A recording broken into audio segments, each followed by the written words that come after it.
Hello everyone and welcome back to the Cyclocross Social podcast.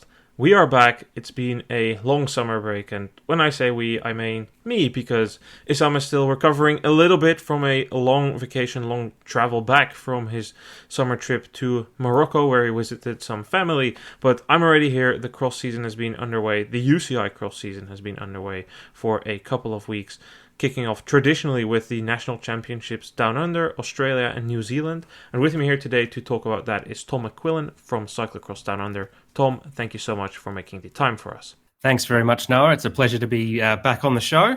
I was here a couple of years ago to give a rundown of the Australian and New Zealand Cyclocross National Championships, and really happy to be back again. Yeah, indeed. That was 2 years ago that we discussed it. Last year, things didn't really work out with me starting my master's degree in this time of the year, which I have now completed. So a bit more time now, a bit more flexibility, and hopefully for you listeners, more podcasts that mean. But could you still shortly introduce yourself and your background of reporting on cyclocross in Australia and New Zealand? Sure. So I first got into cyclocross in 2016. Australian cyclocross and New Zealand cyclocross as a discipline is relatively new. It sort of started in the late 2000s and early 2010s. Australia has had a UCI recognised cyclocross championship every year since 2013, and New Zealand has gone on and off a little bit, but basically since around about the same time, 2013, 2014, there have been consistently held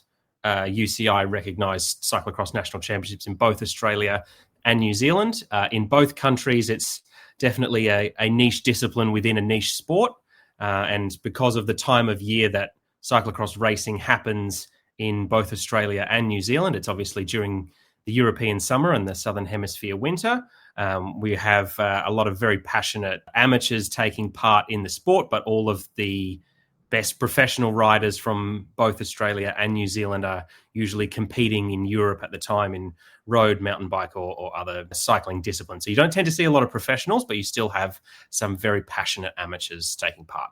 I feel like that's how you can describe a lot of different countries in cyclocross. I guess not even just outside of Europe, but if you look inside of Europe, in Eastern Europe, like if you look at the Slovak National Championships, that's also mainly just people who race as a privateer. They come to Belgium for a couple of big races, and we see that as well. A couple of riders from down under coming over here, typically in late January, preparing the World Championships, but we'll talk about that a bit more later in this episode. First, the Australian National Championships, the first UCI recognized race of the season, followed directly by Ballarat CX, kind of tradition to have that doubleheader on the UCI calendar, with Ballarat hosting the national championships for several years in a row.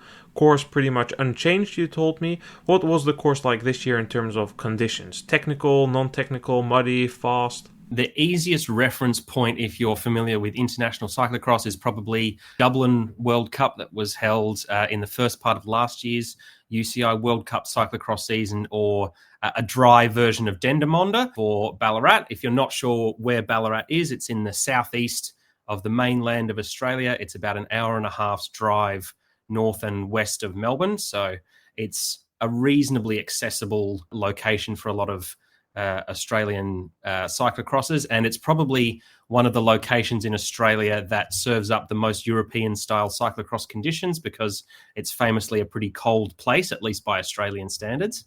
So conditions in the course this year, mostly grassy, a few slick little muddy corners in places. Definitely a course where you did need mud tyres on, but people were not changing bikes every lap. Slick and greasy enough to draw out good technical skills, but long, straight, grassy sections as well that played well to riders coming from more powerful backgrounds. So riders who have ridden domestically on the road in Australia tended to do quite well. What was the racing like? Maybe let's start with the men or women elite race. Sure, we'll start with the first race, which was the elite women. So we had a bit of a last-minute change to the start list the morning of the race, which was Saturday, August 16th. The reigning national champion, Izzy Flint, who's also been under 23 cross-country mountain bike national champion and very nearly was the elite mountain bike national champion this year, pulled out overnight due to illness. and when there was also a last-minute call-up. Two-time former national champion Peter Mullins joined the start list as basically the last minute. She had been spending the prior 2 months racing criteriums over in America, came back and decided very last minute to have a dip at the Cyclocross National Championships. There were also a number of good Australian domestic riders in the field, including Fiona Morris, who was Australia's most recent elite women's representative at the World Championships, which was in Tabor last year, and Miranda Griffiths, who's a prominent domestic rider on the Cyclocross National Series in Australia, and the under-23 national champion Zoe Davison. So a fairly talented group of riders on the start line, not necessarily big in terms of size, but certainly in terms of quality. Early on, it was Zoe Davison who jumped out to an early lead. The main obstacle on the Ballarat course is a large mound about halfway around the lap. It's really the only elevation on what's otherwise a pretty flat course. Riders had to go up and down a number of short, steep pinches that required dismounting, and then they ended with a long run of about 30 or 45 seconds. So by Australian standards, certainly it's the longest run that any of our riders will do all year, and pretty comparable, I would say, to the long staircase at Hogerheide. Coming into that first lap, Zoe Davison was leading just ahead of Mullins, with a little bit of space further back to Griffiths and Fiona Morris. Davison held her gap through the first lap, which was a bit of a surprise for certainly me and a couple of other people watching. Davison hadn't raced domestically at the Australian CX National Series this year, but evidently was very strong. Peter Mullins, I think, was knocking a bit of the rust off, having spent so much time racing her road bike recently. The cross skills took a little bit of time to come back, but as someone who's won the national championships a couple of times previously in cyclocross and has 12 other national championships across various disciplines of road racing, criterium, mountain bike, she's won just about everything. It probably was not a surprise when she came back on lap 2, took the lead and was able to hold and extend her gap all the way to the finish. She was actually running intermediate tyres on the day rather than the full muds that most of the others had. I managed to get a video of her coming around a corner where she slid the back wheel out a little bit, had to put a foot down to get herself upright, and said, "Yeah, it's I'm on the intermediates. It's not the full mud tyres." So she was able to use the power sections of the course to her advantage, and was eventually able to hold on and take the win. Zoe Davison put in a very promising effort to come in second. It was her first year racing in the elite national championships. So after winning the under-23s last year in 2024, she stepped up and came second in the elite women's race this year in 2025. Miranda Griffiths was holding third place for most of the race, but began to fade in the last couple of laps, and Fiona Morris was able to pass her on the last lap and come in for third, which is her best result ever at an Australian National Championships. Maybe the thing is, and I have talked about this off-season the most, is Van der Poel on the mountain bike, and that he can't just get on. Apparently it worked here at the Australian National Championships, coming off fresh from crit racing. It does really provide a good base in terms of speed and endurance doing a bunch of road stuff. It's proven effective. We've seen it with Thibaut Nys, for instance, carrying that form through long late road season, coming in hot. So good to see that work. But my question kind of is, do you think Izzy Flint could have potentially won if she was able to start, or am I fetching a bit too far right now?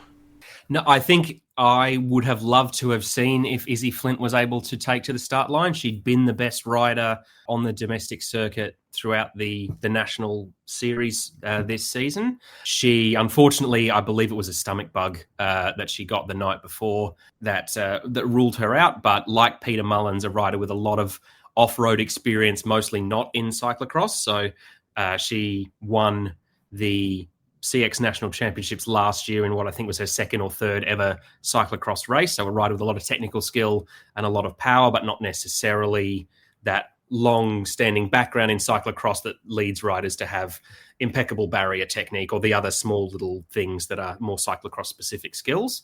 I think it would have been a lot closer between Peter Mullins and second place if Izzy Flint had been on the start line. unfortunately, we'll never know what will happen. So hopefully we see them both racing next year, and we can get an answer. Then let's move on to the men elite race. There, Tristan Nash eventually took the win. This is a name who I remember very well from a few seasons ago. He did a very extensive campaign. I remember being on a very, very cold day in Antwerp and seeing a rider in the Australian National Kid race in the elite race. I was not really stunned because I know that the Australian riders come over, but normally, like I alluded to earlier, they come more in January, but he did a really big campaign over Christmas, doing, I think, just under a dozen of races, and I believe now he took his first elite title in Australia. Yes, that's correct. So Tristan Nash is what you would probably call a cyclocross specialist. Cyclocross is his primary discipline. He has raced road and mountain bike and gravel, but I would say that cyclocross is his primary concern. So a couple of years ago, when we chatted about the 2022 championships on this podcast, was able to tell the story of him winning the under-23 title, which was a big win for him, probably the biggest of his career to that point. He was then pretty dominant in the 2024 Australian Domestic Series, won all but one round of the domestic series and was probably the big favourite coming into the CX National Championships last year. Had a bit of an off day, ended up in fourth place and was, I think, pretty gutted about it. I think he would have been expecting to at least get onto the three-step podium.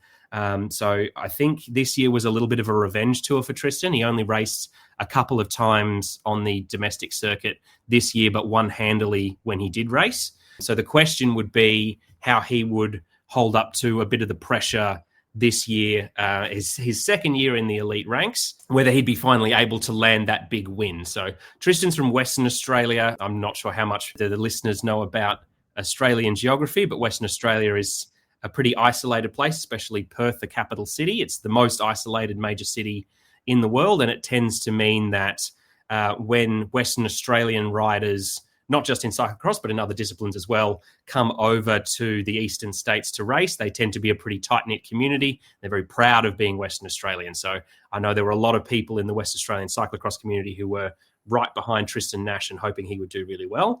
There were a few other riders on the start list who would be challenging him hard for that elite title. So 2023 national champion Chris Aitken was also on the start list. He's represented Australia at the World Champs 4 or 5 times. Nick Smith, a rider from New South Wales who had been second the previous 2 years, was also on the start line and in pretty hot form coming into the day. And there were a couple of other riders who are more recent converts to cyclocross. Tasman Nankervis, a Victorian who had won a couple of pretty high-profile gravel races here in Australia. So Rattle Gravel, which is held at the same time at the Tour as the Tour Down Under and is organised by Tiff Cromwell and Valtteri Bottas. So he won that race not this year but last year, and also is a pretty handy mountain biker. So he's I think technically you would call him a privateer, and probably the most dominant rider on the domestic circuit this year was Cameron Ivory, former Australia's very first under-23 cyclocross national champion all the way back in 2013, who had since gone on to win the Criterium National Championship in 2022 and had also won the XCO Mountain Biking National Championship twice. Also, Gary Milburn, Australia's most recent elite men's world championship representative, also on the start line, but he would have probably admitted he wasn't 100% in cyclocross form because he had recently been on a riding holiday in Europe. Anyway, so that's your sort of start list for the elite men's race.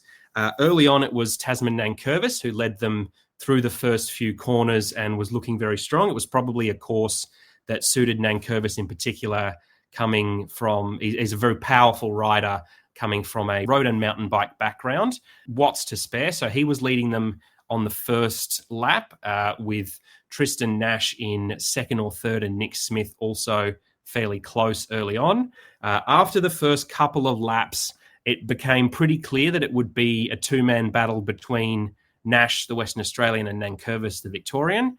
Nankervis seemed to be gaining time on all of the sections that weren't the technical mound or running over the barriers. In those specific areas, Nash's cyclocross-specific skills were enabling him to claw back time. He was faster on the course's long run and was maybe a bit tighter through some of the corners. The real action came on about lap 4 out of, I think it was 8 laps in total, when Nankervis had a problem with his shoe. So I think he broke the buckle on one of his shoes as Nash was coming back up to him. Nash made a pass coming into the long climb as Nankervis called out for someone in the crowd to tell his brother who was in the pits to get a shoe ready.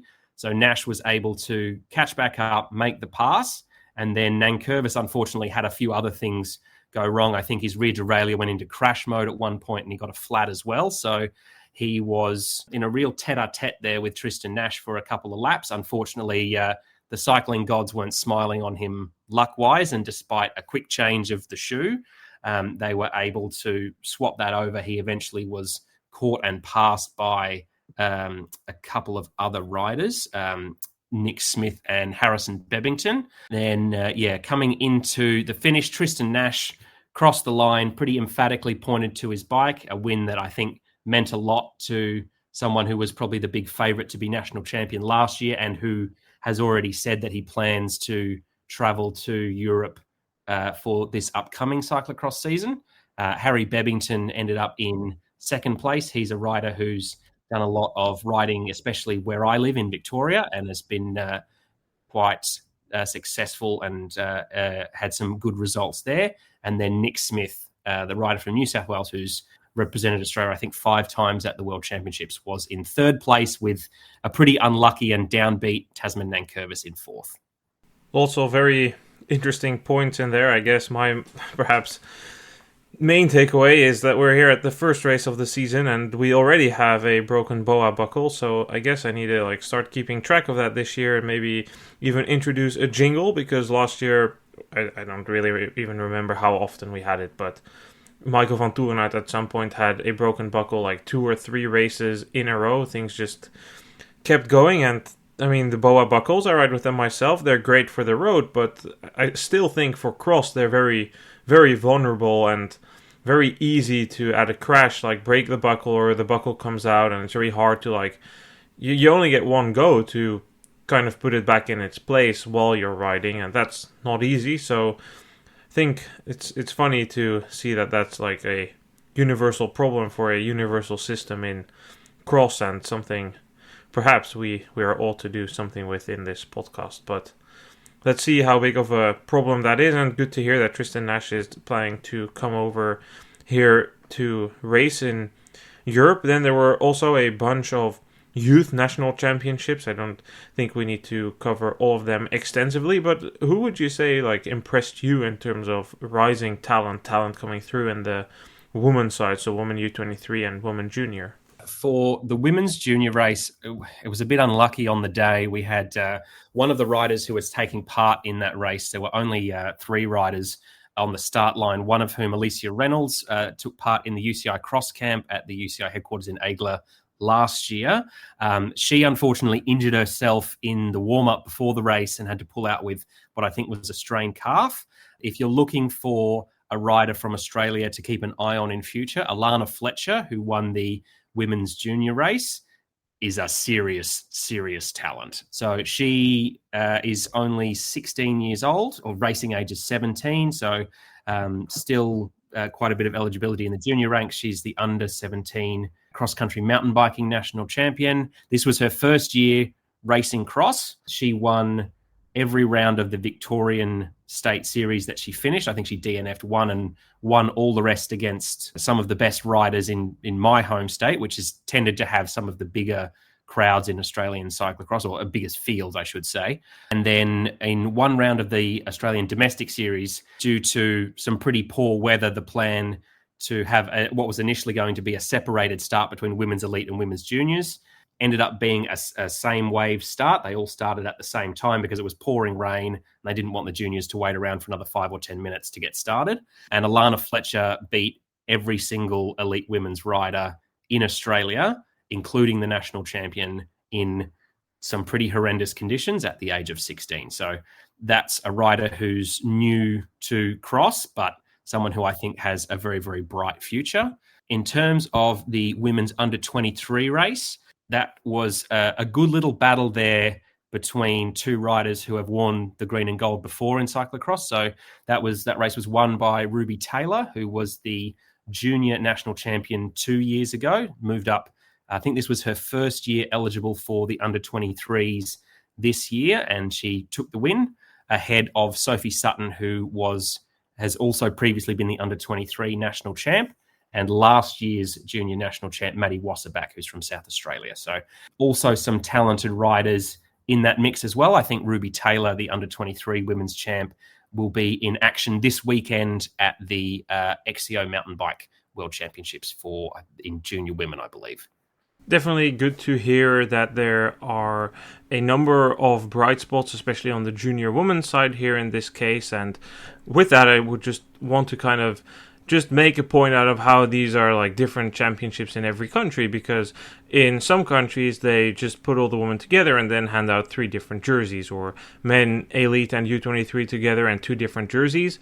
By the official letter of the rule through the UCI regulations, that's not allowed, but they don't ever enforce that, so I would suggest just scrapping that rule and making that document a bit thinner, like many rules that are in there that are never really enforced. So it would have been a nice opportunity perhaps to see her at the biggest stage do, well, maybe a similar performance against the best of the best and like the elites, and see how that would have gone. But, well, it's definitely still good to see that there's some talent come through, and especially if she's like still making early waves. What about the men's youth? What about the men's youth categories then? Any similar spots? And what about the men junior categories then? Men junior, men U23, any talents that stood out to you there? We'll go over to the men's junior race. Now, this one I didn't see because it was held at the same time as my age group masters race, but that was won by Oliver Grundy, who's primarily a mountain biker from Canberra, ahead of Hayden Vimpani, who actually raced a few junior races and a couple of World Cups in Europe last year. He's from Victoria. And then Billy Van Hout, who's from South Australia, son of a former Australian road national champion. And then under 23 men, that race was won by Campbell McConnell. He was the under 19 national champion last year and was Australia's only competitor at the World Championships this year in Lièvre. So, and like Tristan Nash, a rider who is primarily a cyclocross racer, has dabbled in other disciplines, but cross is his primary focus. I believe he has some plans to race in Europe later this year. I'm not 100% on that. But a rider who I've been lucky enough to know since he was about 8 or 9, someone who absolutely loves his cross. His race was quite technical. He's been racing at the elite level in the men's domestic series and been putting up, he finished on the podium, I think, every single round, but didn't win any races. So another rider who I think has a bright future in Australian cyclocross. He finished just ahead of Sam Harberts, who's also a Victorian, primarily a mountain biker, and Toby Price from Western Australia. So that was the result of the men's under 23 race. So let's talk a bit about the position of Australian cyclocross. Earlier you said it's a niche within a niche sport. So we've had a number of guests on the podcast from different countries. We, in the off-season, made a podcast about the state of Czech cyclocross, and one of the things I try to get clear to our listeners for each country is kind of like the position of cycling in terms of popularity. Like, what would you say cycling, like, you don't need to like rank it in terms of a number, but what would you say are like the biggest sports in Australia, and then in what ballpark could you find cycling as a whole? I always find it hard to answer this sort of question as someone who is so passionate about cycling. Obviously, to me, it's very important.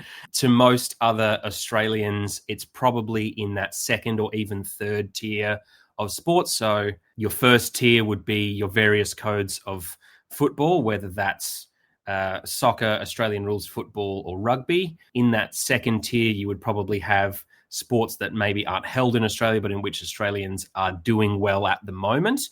So things like Formula One, where Oscar Piastri is doing well, maybe swimming whenever there are world championships or Olympics on, and then cycling is probably in that tier or maybe the tier below. Most of the focus in Australia, I would say, is on road cycling, where Australia has had some very strong talents come out in the last decade or so and has consistently had good results in the Olympic track program. You have riders like Sarah Gigante doing really well at the Women's Tour de France. You have Australian stage winners like Caden Groves at the Men's Tour de France, Chris Harper and Luke Plapp at the Giro. It probably makes headlines whenever Australians are doing well. And the Tour de France is the one event that, everyone who's in your office, if they know that you're the cyclist, they'll come up and talk to you about it for 3 weeks. I'm not sure how many people will know cyclocross as a discipline within cycling. I tend to be more surprised that people do know what it is than don't know what it is. I'd say cycling, in terms of overall popularity of sports in Australia, probably top 10 or just outside. And then cyclocross within that is probably one of the lesser known or least known disciplines, especially because Australia has never, produced a singular cyclocross talent who can suddenly draw the eyes of, casual fans who only want to see a local do well. But, always looking for that first Australian cyclocross star to break through and make some noise in Europe. Yeah, you already mentioned the difficulties of that, right? So the seasons are of course inverse, meaning that when our road season is taking place, your cross season is taking place. And before we started recording, you already mentioned you always see the cross is coming and the momentum is kicking up, and I myself am also guilty to that. Our Instagram page goes very quiet from February through September because every time we post, there's more people who seem to unfollow us than that they actually engage with what we're doing because they're not even interested in cyclocross at that time of the year. So we're only kicking it up now, and of course for you the highlight already has taken place. So it's difficult to find that talent. And I don't really need to go into an arms race in terms of which discipline is pulling them away, but maybe a bit of perspective. So what we see in Europe is that the combination road cross, or at least in the Netherlands and Belgium, but you also see it quite a lot in France and Spain, definitely through the junior ranks. That is a super, super popular combination. In the US, I already see a different type of attitude. There, the mountain bike is super popular, and you find a lot of people combining mountain bike and cross, or just the road cross combination exists, but it's smaller. The mountain bike is super popular there. But when we Europeans think about Australia and cycling, one thing that always comes to the top of our mind is the track program, because Australia has had an elite track program over the last decades, winning numerous medals. The team pursuit program is infamous for its success, and of course they've been challenged in recent years, but it still holds a very highly regarded name in the track scene. So I was somewhat surprised that you said that road is the most popular discipline. It's certainly the most popular discipline in terms of participation among amateur riders. It's the most common one. If people think about cycling or ask people to picture a cyclist, they will picture a road cyclist most likely. The track program is very successful, and you can guarantee that most Australians will care about it once every 4 years when the Olympics are on. And obviously a great result for Australia to have the men's team pursuit win gold in Paris. But in between those times, it's probably less of a focus. In my spare time, I commentate a number of races, including road, track, and cyclocross. And you will see a lot of the elite talent, the Olympians, will come to domestic track races, but there's often not a whole lot of fan interest in that. It doesn't tend to get televised all that often. People might remember one or two names that they saw on the TV, in Paris last year, but they're not household names in the way that someone like a Cadel Evans or a Caleb Ewan, or even in the more recent years a Sarah Gigante or a Luke Platt might be. If I recall from 2 years ago when we recorded, back then you mentioned there were several riders that did do cyclocross in Australia before kind of making name on the road, or by extension of the road also on the track. I can definitely resonate with your point of track being something that doesn't really catch the attention of the general public. The Netherlands has in recent years also had a lot of success on the track, not in the team pursuit but in the team sprint. Harila Vrijse is one of our greatest Olympians ever. And still, this is really much a Olympic sport, which people will turn into at the Olympics. But partly because of the questionable UCI structure in terms of switching around the World Cups, Nations Cup, not really broadcasting it, doing away with the commercial teams, it's not really gaining that much traction. People will watch the World Championships here, but other than that, the Track Champions League in terms of viewing figures never really took off, even though it was on free-to-air TV in the winter at prime time. So I think that kind of says enough about the problems that track has, which is something I've been thinking about a bit over the summer, discussing with a few people who ride on the track and how cyclocross can learn from those mistakes to kind of strengthen their own product. But yeah, I think that definitely makes sense in that regard, that you can see a bit of a divide there, and some riders, while you might not expect it, have come through cross.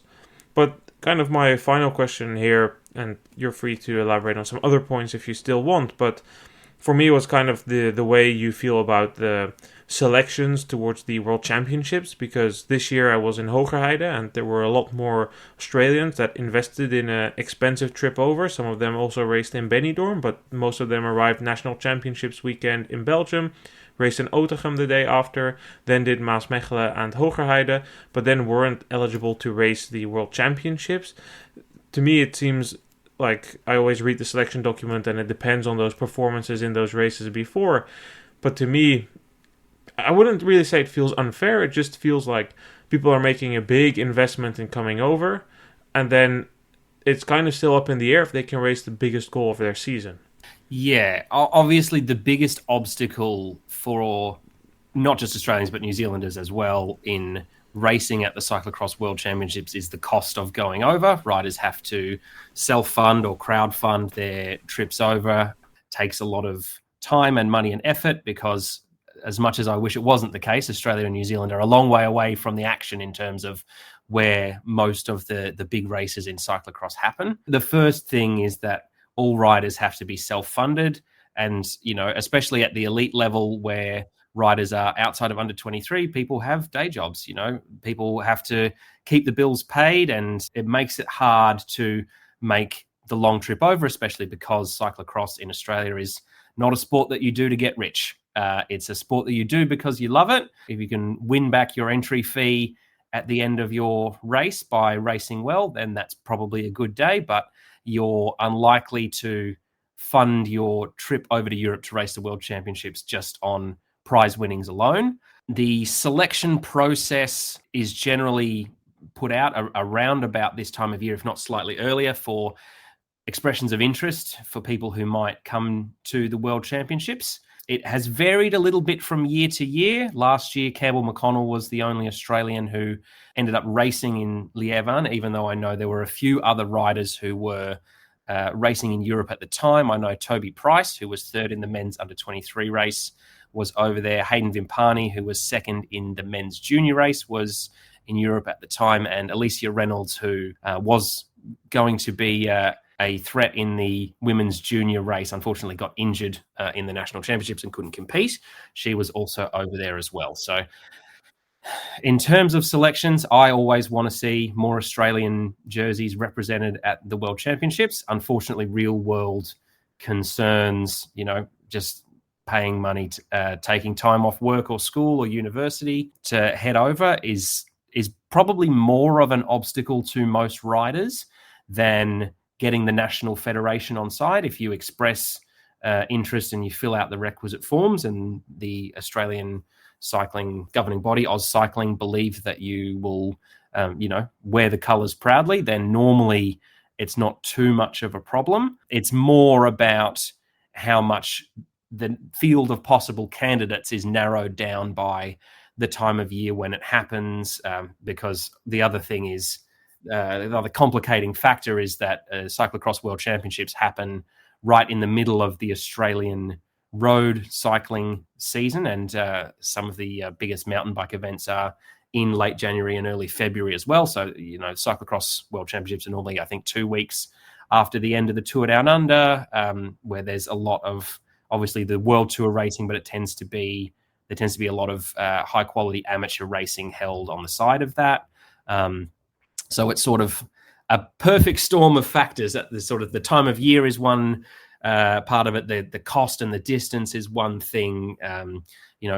Thankfully there are a few dedicated folks in Belgium and the Netherlands who have devoted themselves to being extremely passionate fans of Australian cyclocross. Their numbers are small, but I know that their cheers are always appreciated. But there's a number of factors, I think, that make it hard for Australian and New Zealand riders as well to go over and make a fist of it. We live in hope and optimism that won't be the case forever. No, certainly, and it definitely it gains my respect every time I see these riders make this tough journey by themselves. Some of these juniors go over without their parents. They stay in the cycling house or in some other place in Belgium, and then they kind of take on the trip as an adventurer, hoping to make a career in cycling or in cyclocross more specifically. Because especially in cross, it has a lot of that adventurer archetype in there. You really need to embrace the adventure for many of these people coming over. You often see the same with riders coming from Japan or people coming from Eastern Europe, just making that trip by themselves without their parents at a young age, not really in a similar structure as you can see, for instance, like the Canadians. They have a national team, they have a team house, everything is kind of taken care of quite often for them, whereas that isn't the case for these Australians, and that definitely earns my respect because they're putting everything out there. And it's different because I've also been at road races over the summer. My sister races junior women's racing, and there were Australians there as well, and again, I really respect them coming over, and it's good to see them coming to the epicenter, realizing that this is where they need to perform, and man, did they perform. They smoked a number of those races, but again, that's a different type of program. That's 15-16 junior programming, but run by a team with staff and parents involved, and it just takes a bit of a different type of mindset to do it in cross, and especially for young riders that can be quite difficult and tough to overcome, which is why, again, I think, and the same goes not just for Australia, but you see with quite a lot of countries that they send these riders to Maasmechelen and Hoogheide, the final races before the World Championships, and then it's like a cutoff there. You need to perform X to be in for the World Championships, and often that proves quite tough, but they've already made that investment, taken the days off, booked their trips, booked their flights with the knowledge that they might be able to race there. So yeah, that's just always a bit of a conflict, because there always needs to be some sort of performance standard and bottom line which you need to achieve. I think the only rider you missed being there was Izzy Moore, Australian, who lives in the US and races mostly there. Yeah, definitely I think there was quite some representation. I think 5 or 6 Australians racing the World Cup in Hoogheide last year. And one thing I will just say, true of both Australians and New Zealanders, if you see them racing cross in Europe, they're not there by accident. You don't just trip and fall with your bike and fly, 30 hours to Belgium or the Netherlands to race cross. Those who are there really want to be there. And one of those riders who was there last year was the Kiwi Jacob Turner. Yes, that is absolutely right. We'll use that as a transition into discussing the New Zealand National Championships, which were held just last weekend on the 30th of August. So that was held at Arntsfield Estate, just outside Blenheim. So if you're picturing a map of New Zealand, we're in the top right-hand corner of the South Island is where that's located. So hosted by Marlborough Mountain Bike Club, who were hosting the National Championships for the first time at Arntsfield Estate Winery.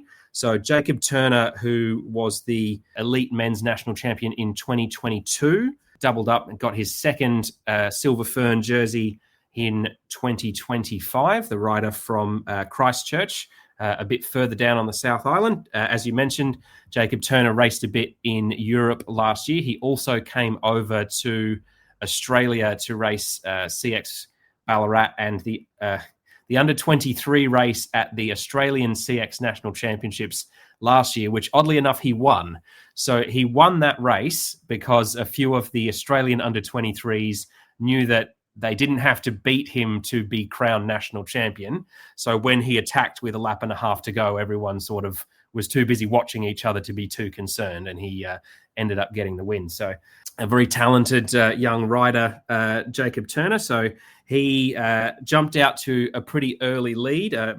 So second place on the day was Jesse Sayre, who's primarily a mountain biker who races at Hut Cross, which is the local series just north of Wellington. So that's the bottom end of the North Island. So Jesse actually recorded, I think, 4 of the 6 or 7 fastest laps on the day, but unfortunately had crashed, I think, once or twice in the opening lap and had a bit of ground to make up, was closing the gap all the way to the end, couldn't quite get there and ended up in second place.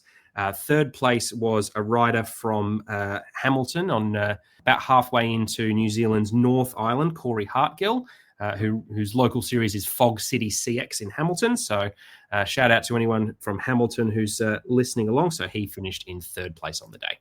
Well, and if we're talking about the geography, you mentioned the thing about like Perth being so far away.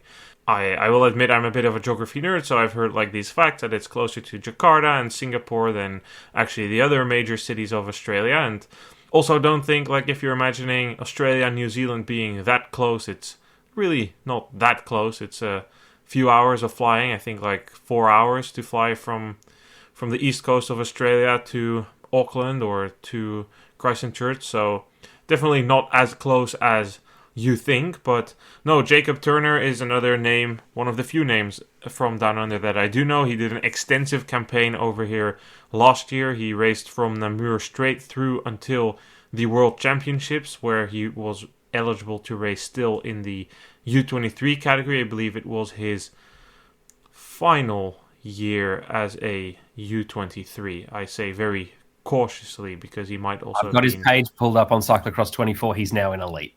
That's definitely what I remember. I remember seeing him do a bunch of those races, and honestly, he was not terribly off the pace. It's always difficult, as we alluded to stick in, but he was up there. I would say in some races, he was definitely able to finish towards the bottom end of the middle of the pack. In Diegem, he definitely didn't do too bad, beating a number of international riders there as well. So that was definitely encouraging to see. Also in the Zonhoven World Cup, I remember seeing him sending it down the Kuil, which was really a cold day of racing. So it was good to see him make some steps. It was his first time coming over to race in Europe, and I mean, it's not the rider I pay the most attention to, but the few glimpses I saw at the World Championships compared to in Zonhoven definitely seemed to indicate that some form of progression had been made by being exposed to the most brutal courses in the world. Yeah, he's quite a technically talented young rider. I'm not 100% sure, but I believe he has designs on heading back to Europe this season. I'm not sure if his campaign will be quite as extensive as it was last year. But yeah, some very exciting times ahead for Jacob Turner. We'll move over to the elite women's race now, which was won by Charlotte Lucas, a rider from Christchurch, sponsored by Live Cycling. She was second in the New Zealand Championships in 2022 and 2023. So her competitors in this elite women's race, there were 3 riders who stuck together for the first few laps. One of them was Maria Laurie, who was third in the elite cross-country Olympic mountain bike national championships for New Zealand this year, and is the current Oceanian and New Zealand under-23 XCO champion, despite the fact she's only just eligible to race in the under-23s.